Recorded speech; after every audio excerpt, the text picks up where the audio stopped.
Well, look who's come crawling back to my channel after my last What I Read This Season video. So if you are new and haven't seen my last one, I did What I Read This Winter. I think that came out in like February, January, February, I don't even remember now, probably February. And I basically just went through and reviewed all the books that I'd read that winter. And so now I am back to do what I read this spring, and hopefully it'll give you maybe a little bit of inspiration about some things to read, or if you've read some of these books, let me know what you thought. Similarly, if you think there's anything I'm missing out that I should read, let me know. I want to start like a little book group here, even though I'm not like a book YouTube channel, I don't do book talk or anything. It would still be nice. Anyway, let's just get into it, because I read 17 books this season, which for me is an awful lot. I know for all those proper professional Goodreads people, that's probably not that many. It's a lot for me, but I've already met my goal for 2024. I wanted to read 20 books. I've already well surpassed that, so yay. Right, let's start like we did last time with my reread series and how far I've got. I'm rereading Harry Potter at the moment, finding it tough because every time I try to read, J.K. Rowling comes out with something absolutely gut-wrenchingly horrible. Makes it hard to read them, but I'm working my way through them. So I have read Goblet of Fire, Half-Blood Prince, and Order of the Phoenix. And again, it's a reread. You guys know I like Harry Potter, so I'm not really going to go into detail with my review with these books, but they're great. I had a great time reading them. I actually had a bit of a hard time getting through Goblet of Fire, which I was surprised about because it used to be my favourite book. I think it's becoming one of my least favourites. I don't know, there's a lot going on, but I don't know. I can't put my finger on it. I just wasn't as motivated to keep reading it as I have been in the past. So I don't know, maybe next time I do a reread, I'll feel differently. Order of the Phoenix, I think, is fast becoming my favourite of the books, even though it's freaking huge. Sun damage. Even though it's freaking huge, I actually really enjoyed reading it. Again, could it be a little bit shorter? 100%, but it was good. Half-Blood Prince, I haven't read as much. I don't normally always get to this point in my reread where I read this one and the last one, The Deathly Hallows, but you know what? Because I don't reread it as much, I really enjoyed it. I didn't remember all the details and the nuance in it, whereas the others I could practically recite to you. So I had a really good time reading it, so I'm really looking forward to reading Deathly Hallows at some point. Is that what the last one's called? Yeah, for some reason I just said, I pretty much run a Harry Potter YouTube channel. I just had a little freak out. I was like, wait, is that what it's called? I don't know. I had a big nap today, so maybe my brain is still a little bit addled. Forget that ever happened. Okay, I have a pretty teetering pile of books here, so I think I'll just sort of work my way down. First book, this isn't in order of reading, by the way. First book is Good Wives by Louisa May Alcott. If you watched my last video, you know that I read Little Women for the first time in winter, and I loved it. Great book. I was really surprised. I thought I'd find it really boring. It is a bit boring, but I still really enjoyed it. So I got the sequel, Good Wives, which is basically a continuation of the story. And since I'd watched the film first, I didn't realize they were in two books, like they'd combined two books for the film, so I was like, where's the rest of the story? So I knew I had to read this, and I really enjoyed it. Exact same feelings as Little Women. It's a very cozy, comfy little book, a lot sadder than the first one. I won't go into spoilers, but a lot sadder, a bit of a darker vibe, I guess, than the first one, but I really enjoyed it. I probably prefer the first one to this one, but still a great time, especially because like Meg is gone for a lot of it because now she's married and stuff. I preferred the first one when all the sisters were together, but still loved it so much. And I know that I'm going to reread both of these books quite a lot, you know, if I'm ever just feeling in need of comfort, maybe on a nice spring day. I just thought these are very springy books, which is partly why I read them this season. And it's got a lovely cover as well. This one's really nice. It's a puffin one. Not a puffin one, a penguin one. I was reading the word puffin because it's a puffin classic, but it's a penguin book. I'm annoying myself. Anyway, love this book. It was fantastic. Definitely recommend the Little Women series if you haven't read them yet, but you do have to be quite patient because they're very slow paced and not a lot happens. So you have to be prepared for that. The next book is The Gentleman's Gambit, and I picked this up because I was in a Bridgerton mood. Bridgerton's coming out soon. I was very excited. So it's set in, I actually don't remember, but I think it's roughly like the end of the 1800s, start of the 1900s. It's the sort of feminist movement is very much in effect at this point, trying to get women the vote and things like that. And it's about this woman who is pretty rich, like her dad's a lord or whatever, and she's down at Oxford trying to start the feminist campaign with her friends, and she meets this gentleman who she basically falls in love with. Chess is like their thing, kind of like rivals in chess, but she's a bit swayed because she thinks she doesn't want to be a wife, she wants to just focus on being a feminist, and you know, all the rest of it. That's basically the gist of it. It's been a while since I read it. Obviously some of these, it's been like 3 months since I read them, but I was really excited. This author gets a lot of praise, and it's part of her League of Extraordinary Women series. So there's other ones: Portrait of a Scotsman, A Rogue of One's Own, Bringing Down the Duke. So I thought, if I like this is perfect. It's gonna be like my own little Bridgerton. But I didn't really like it all that much. It was fine. I got through it okay, pretty fast, but I just found most of the characters pretty unlikable. I felt like the historical accuracy wasn't really there. Not that that time period isn't really like, I don't have a whole lot of knowledge about, but yeah, I could tell some of it. I was like, yeah, it's just not there. Oh, look, it even has a thing from Julia Quinn, who wrote Bridgerton, on it. That's probably why I was attracted to it. But what was I saying? Yeah, I don't mind historical inaccuracy. I love Bridgerton. That should tell you enough. But I like historical inaccuracy when they make it clear that they don't care how historically accurate they are. Pop music, you know, sort of more modern outfits, whatever. It's when something is trying to be really historically accurate and isn't. That's what frustrates me, and I feel like there was a lot of that in this book, and generally the story just wasn't that interesting, and I didn't find the coupling particularly engaging either. So it was fine. I'm acting as if I hated it. It was okay. I'm not going to read any more of the series, but it was fine. It did the job. It was a light read. That's all I've got to say, really. But that does lead in quite nicely to the second Bridgerton book, The Viscount Who Loved Me.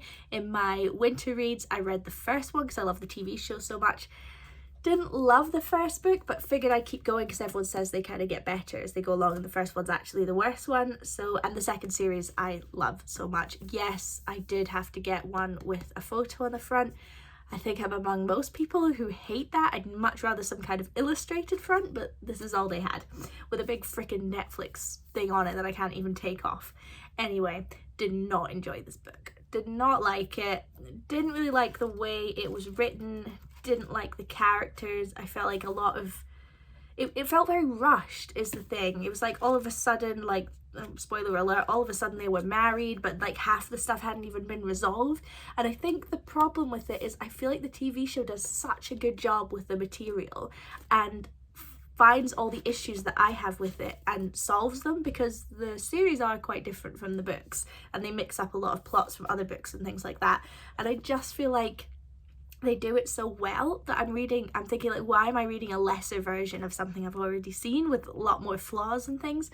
And Lady Whistledown's like barely in it at all, and obviously that's such a big part of the show, which I love. So maybe if the show didn't exist and I was reading these, I'd think, yeah, they're great, I'll keep reading them, but I'd much rather just watch the show. And I'm not like that with a lot of things, you know, I like to read, clearly. So yeah, I've decided this will be the end of my Bridgerton reading. I'm not going to read anymore. I'm done with the second one. Unless someone can convince me otherwise, who knows? But yeah, I'm done. I'm putting them away, done. Okay, the next book is The Midnight Library by Matt Haig. This isn't the kind of book that really like spoke to me as something I should read, but it's really short, first of all, and it's something that a lot of people on Goodreads and generally have been talking about how great it is. When I went to pick it up at Waterstones, the woman who was on the till that I was speaking to, obviously, oh my gosh, I shouldn't have filmed this today, she was like, oh, this book's great, it's one of the best I've read this year. So I was like, all right, I'll read it. So basically it's about this woman, spoiler alert, who... you can't say these words on YouTube, who attempts to not be on the planet anymore, I'll say it like that, and ends up in this kind of liminal space, I guess, one way between this and that, and she has to sort of relive all the different choices she could have made in her life and decide which one she wants. And yeah, it's quite ethereal, it's very philosophical. It's obviously, like, a lot of the quotes on it were like, this is a really funny book and all this kind of thing. Like, it's not funny at all. It's so depressing and really, really makes you think about your own life, the choices you've made, being grateful for what you have, you know, all that kind of thing. So it's actually a really heavy read. It's filled with warmth and humor. It has warmth, it does not have humor. I mean, it does a bit, but like, do not pick this up thinking, oh, this will be a light little read to cheer me up. Absolutely not. It's very life affirming, I'll give it that, but it's heavy. It is heavy, very easy to read. I read it in like 2 days. It's good. I should start with that. It's really, really good. I don't think it's the kind of book I'm going to keep reading. Like, he's written more. I think I'm good with this. I'm glad I read it. I don't think I'm going to read anything more like it because it was just a bit too heavy for the kind of thing that I like to read, essentially. But yeah, it was amazing. The characters were really good. He did a great job thinking of like all these different choices she could have made in her life. Like, there were so many, and it was so interesting to see how things would have played out, what always stayed the same, what was different, and kind of the choice she decided to make in the end as well. So yeah, it's a really, really good book. It's one of those, I don't think I'll ever read it again because I think I was just a bit like, whoa. It's a bit too like deep and intense for me. It's making me feel a bit out of body a little bit, but a really, really good book. I could see why it got so much acclaim. Here's me saying I don't like to read heavy books. But I finally read I'm Glad My Mum Died by Jeanette McCurdy. I'm so late to the game. I think it came out like over a year ago at this point, but I finally got around to reading it. I was like, you know what, I want to. I used to be a big fan of all the Nickelodeon shows. I know all about like Dan Schneider and stuff like that, and I watch all of what's he called's videos. Oh, his name's escaped me. I'll put it down here. If you haven't watched them, you should. And Jeanette McCurdy and me share the same birthday. So me, Jeanette and Ariana all were born on the 26th of June. So there we go. Gotta support a fellow 26th of Juner. This book's great. I'm not going to talk about it too much because so many people have. It is really good. It's worthy of all the accolades, that's a city in Australia, accolades that it's getting. It's fantastic. It's really well written. It's heartwarming but also devastating at the same time. She has had such a complicated and very unique life, and it was nice sort of feeling like you were going through the processing of it all with her. It's very quick to read. It's quite thick, but very, very quick to read. The chapters are only ever like a page or two, so it's quite, you know, it's quite segmented, and you actually end up getting through it faster than you think. She's great. I hope she writes more, like, you know, whether that's fiction or non-fiction, because she's definitely got a gift for writing. So I do, you know, if she read something else, I would definitely read it. And I wish her all the best, to be honest with you. I really do. I hope she's well. But yeah, a great book. Okay, the next book I read is really going to interest only a couple of people, but I read Elizabeth of York, The Last White Rose by Alison Weir. I love, love, love historical fiction, particularly Tudor historical fiction, because the Tudors is my jam. That's where I'm at. I know everything about the Tudors, sort of. I used to. I've kind of forgotten a lot of it. I used to know everything. So I used to read, who was the other author who writes a lot of Tudor stuff? She wrote The Other Boleyn Girl and things like that. Again, her name has completely escaped me. I've read a lot of hers, but now that I'm back into reading, because I really only started reading again this winter, I was like, you know what, I'm going to reread all the Tudor stuff I can. And I thought, you know what, I'll start with Alison Weir, because I've never read any of her stuff, and then I can move, like, I could read The Other Boleyn Girl again and things like that. So this was my first time reading Alison Weir, is basically what I'm trying to say, and I loved it. I thought it was great. Again, historical accuracy, my knowledge now of the Tudors is very surface level, so maybe there's a lot in here that it wasn't true, but from my perspective, it all seemed to make sense. It was very engaging, it moved fast, and I just think Elizabeth of York is such an interesting character, and I think she captured her really well. Obviously it's difficult, like, it's fiction but also fact at the same time, so there's some things you kind of wish would happen for a nice neat plot, but it's obviously not going to, because that's not how things worked in real life, so that can be uniquely tough sometimes. But it was great. It is maybe a bit too long, and I think there's certain parts of her life that maybe got a bit too much focus. Like, don't get me wrong, it's really interesting and important. When she was young, she was in hiding so much of her life, but there's so much about that, and it's very, very repetitive. Being in hiding is not interesting, it's very boring.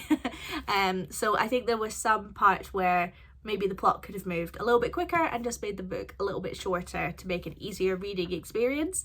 But overall, I really enjoyed it, and I'll certainly be reading more of her books about the 6 Tudor Queens. So I haven't got any on the cards at the moment, but hopefully soon I will be reading a few more of her books. Next book, The Wager. Again, totally out of my comfort zone, but I am trying to diversify what I read and try a little bit of everything. Since I'm kind of back in the reading game after so many years, I'm kind of considering myself new, so I'm just trying out different genres and seeing what I like.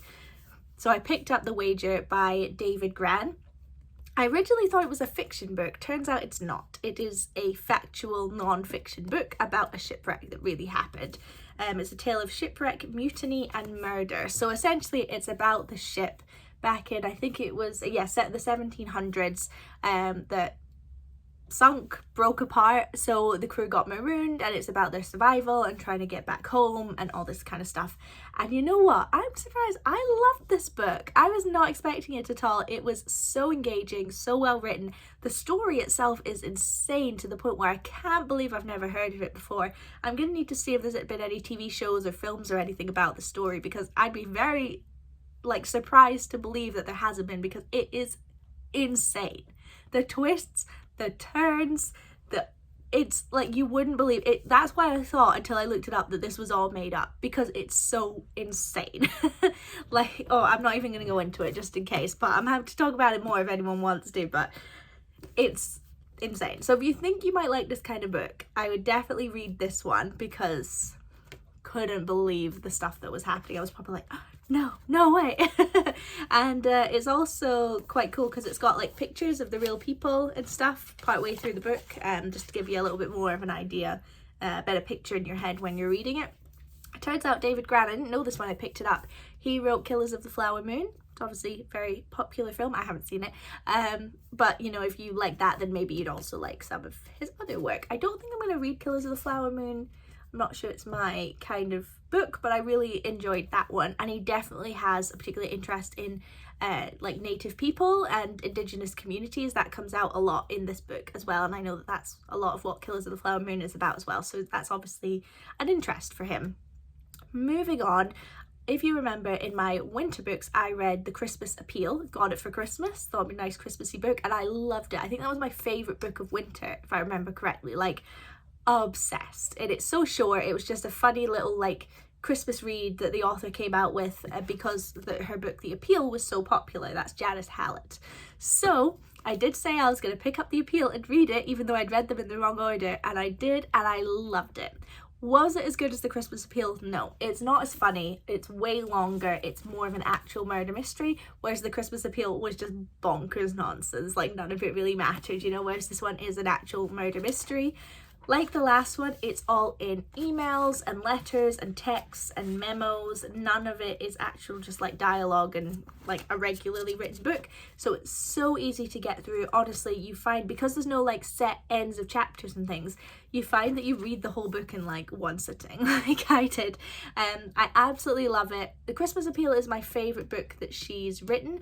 This is a close second. It's fantastic, and it still has some of the humour, and I just think it's brilliant. It's really fun. Definitely read it. Even if murder mysteries isn't your thing, I think you will enjoy it. Now, I've kind of spoiled things by saying The Christmas Appeal and then The Appeal are my favourite Janice Hallett books, because I'm going to put the next two together. I've also read her other two this season as well, because I love The Appeal so much. These are the only 4 books she's written. The Appeal, The Christmas Appeal, The Alberton Angels and The Twyford Code. I read The Alberton Angels next. This is, I think, her biggest book, or maybe not.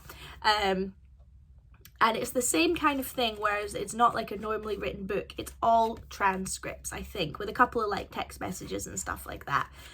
So it's slightly different from The Appeal, which uses all kinds of multimedia. This one only uses a couple, and it's about essentially this sort of cult that was in the town who tried to sacrifice a baby, and the guys kind of try to track down who the baby was and what the cult was, and if there's still members of the cult, about that kind of thing. So a really cool plot and premise, because I love cults. Not really, but I really like reading about them, you understand. But this one just missed the mark a bit. It was good. I liked it. If I hadn't read The Appeal, I would have been this is amazing. But it's nowhere near as good as The Appeal and The Christmas Appeal. A good mystery. I was interested throughout. Again, I could just keep reading, but I just felt as a story, the concept wasn't as interesting. I wasn't as invested in the characters. I find it a bit more confusing to keep track of. Like, I really needed like a pen and paper to keep track of who was who and who was related to who, which I'm not a fan of. I don't do that, so I just ended up being a little bit confused. But generally a good book, but not as good as The Appeal. But if you like The Appeal, I would recommend reading this one. The Twyford Code I read after that, and this one is only in transcripts, so there's no emails, text, anything like that. It's only in transcripts of conversations, and I do think that limits it a lot, with a lot of things not really quite making sense. Like, why would they be transcribed? Why would they be recorded? I think it maybe would have been better sticking to the multimedia format.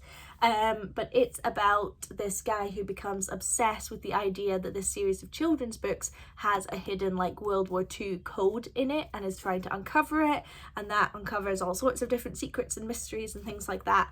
Again, a really cool concept. This is probably my least favourite. Again, it needed more multimedia, I think, to make it work, and I just generally wasn't as invested in the characters and the stories. And again, I got it by the end, but I was a bit confused about who was who and who was where, and a name came up and it should be like 5 minutes to be like, wait, who are they? How are they connected to this? What do they know? What do they don't know? Who do they know? You know, all that kind of stuff. So it's a bit of work, and pretty much all these books have some, well, it's not really a twist, because there's a twist in every murder mystery, which is to find out who did it. But, you know, I feel like its twist ending isn't quite as good or as solid as the other ones, and doesn't quite make quite as much sense when you really think it through. But maybe I need to do another reread knowing what I know now and see. But yeah, it was probably my least favourite of the ones so far, but if she comes out with another one, which I'm sure she will, I will definitely be reading it. Speaking of murder mysteries, I finished this one today. That's why I knew I was going to film this video today. The Murder Game by Tom Hindle. I just really liked the cover. When I saw this on Goodreads, I was into my murder mysteries, so I thought, let's take a look, and I really liked the idea, which is essentially that a group of people are at this hotel cosplaying a 1920s murder mystery when an actual murder takes place, and the whole thing actually becomes a murder mystery. I loved this. It was amazing. Again, maybe a few too many characters for my simple brain to figure out who was who, because they get referred to by their first name. So I was starting to get an idea of, okay, this person's married to this, but this person knows this person. But then some characters would refer to them by their second name, like Mr. or Mrs. whatever. I was like, wait a minute, who's that? So that was a bit confusing, but the plot was great. Obviously, you've got your central murder mystery, who did it, who done it, but there was like a million other little like mysteries as well about, you know, why does this person hate this person, and you know, all that kind of thing. I think it's pretty much a classic murder mystery. I don't think you're going to get anything absolutely unusual that you wouldn't expect from a classic murder mystery, but it was great, and I really did like the ending, although I guessed it pretty quickly. Which is not like me at all. I don't guess plots or anything like that, but yeah, this was still really good. Even though I knew what was coming, I still really enjoyed it. I hope they make it into, I don't think it'll be like a feature film, but maybe like a TV film or something like that would be really cool, or a little mini series. Would totally watch it, because I think it's prime for that. Okay, next is The Love Hypothesis, and this is by Ali Hazelwood. Again, this was one I've read quite recently. I just figured, you know, let's just try a sort of basic romance book. Since I'm trying all these different genres, I figured why not try it, and you know what, surprisingly I really enjoyed it. It's about this girl who's a PhD biologist at university, and after a long string of events she has to pretend to be in a relationship with one of the professors. Not a ridiculous age gap though, just to say, only a couple of years, with one of the professors who's known for being really grumpy and mean. You know, it's got all those classic tropes, enemies to lovers, fake relationship, you know, one mean, one nice, all that kind of stuff. And you know what, it doesn't revolutionize the genre. I really enjoyed it. It was really fun. I read it super quick because it was really light, easy to read, well written, and just really, really enjoyable. And I just kind of liked the science backdrop to the whole thing as well. I thought that was quite unusual compared to other books with similar tropes that maybe don't sort of have that background, but really liked all the characters. Everything made sense, and yeah, it was just really fun. I don't really know how else to say it. It's just a fun book, and she's written a couple more, this author, where are they? Does it have a list of all her books? No, but they've all got like a science theme. So I'm definitely going to read some of her other books as well, because this was really good and really fun, and I don't have anything else to say. I hate the term beach read, it just really annoys me for some reason, but it's a good holiday book, that's what I'll call it. If you're going to take a book on holiday, this would be a good one to do that with. We're down to our last two.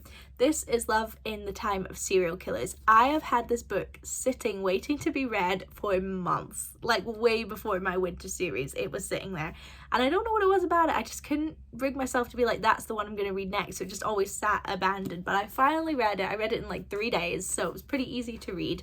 It's about this woman who studies true crime, like that's her whole, again, like PhD thing.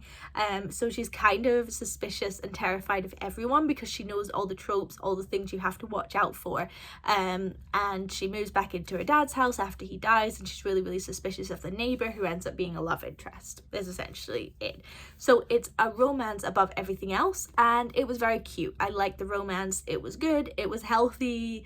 They had good chemistry. I thought the thing that disappointed me is that as soon as she realized that he wasn't, spoiler alert, he's not a murderer or anything like that, which is about here, maybe a bit earlier in the book that she realizes that. This is romance, this is concern and talking about true crime, right? And I just wish there'd been more of it. I think this premise could have been a really funny comedy book with a bit of romance in it, rather than the other way around, where she basically spends like this much of the book, this much, thinking that this guy is a murderer and trying to get evidence and details, all the while he's trying to like woo her and go out with her. And it could be a bit of like a Tucker and Dale versus Evil, where they're both experiencing the same things but with completely different perspectives, and then yeah, they fall in love at the end. Sure, I think that could have been a really, really clever concept, and that's kind of what I was picturing was going to be this book. So I think I just went into it with the wrong expectations and was a little disappointed that that's not what I got, and the serial killer part of the title went away pretty quick. But even so, a really good book to read. I enjoyed it. And my final book, this is my favourite of my entire rereads for spring, Dracula. Is it springy? No. But I've wanted to read it for such a long time. This is the Penguin Classics one. It's obviously by Bram Stoker. I am so surprised how much I loved this book. I really thought I was going to read it just because it's a classic. It's one of those you have to read, and I like horror. But I just thought it would be a bit of a slog. But I loved this book. I'm so surprised. I've even booked a trip to Whitby because I enjoyed this book so much, because a lot of it's set in Whitby. I don't think I really need to explain it. It's about vampires. It's great, particularly the first like 5 chapters. Some of the probably the best 5 chapters I ever read in my whole life. Like properly scary, suspenseful. I mean, it's an old book, so each chapter is long and it's wordy. You know what they're like. It's not just this happened, then this happened, this happened. You have to spend 10 pages talking about someone's eyebrow. Do you know what I mean? And even so, I was hooked. I could not stop reading it. Plus, the cover is gorgeous. I love it. And then the rest of the book slows down a bit. And yes, there are certain chapters where I'm like, if this was a modern book, I would not be having to read this right now. Like, it would have been condensed, but still brilliant. The Voyage of the Demeter chapter, obsessed. I know there's a film that's based on just that one chapter, so I'm definitely going to try and see it, but it doesn't seem like it's coming out in the UK. I don't know, it's a whole thing, but hopefully I'll get to see it. But I mean, it's a classic for a reason, and if you've ever considered reading it, I cannot recommend it enough, because it's definitely one of my favorite books of all time now. It's brilliant, and I can't wait to read it again at some point soon. So I'm definitely going to start reading some more horror classics, you know, Jekyll and Hyde, Frankenstein, all those kind of books as well, but I just can't see them being as good as this one, because I'm obsessed. And it was such a surprise as well, which is always nice when a book surprises you and becomes one that you just absolutely love and can't put down either. And if you can believe it, that's all 17 books that I read this spring, and I'm already starting my summer reading as well. As a little bit of a spoiler, I'm reading Emma at the moment, or Ema as I like to say with my spot on Australian accent. So yeah, let me know if you read any of these books. What do you think? Is there anything you think I should read in summer? Love to know. I'll link my Goodreads down below as well. I don't put in detailed reviews, but you can keep track of what I'm currently reading, what I want to read, all that kind of stuff. But yeah, I really hope you enjoyed watching this. I really enjoy filming these videos. This is probably my favourite video series to film. And yeah, I guess I'll post videos every Sunday, but I guess if you're just here for the books, I'll see you in a couple of months. Thanks so much for watching. Bye.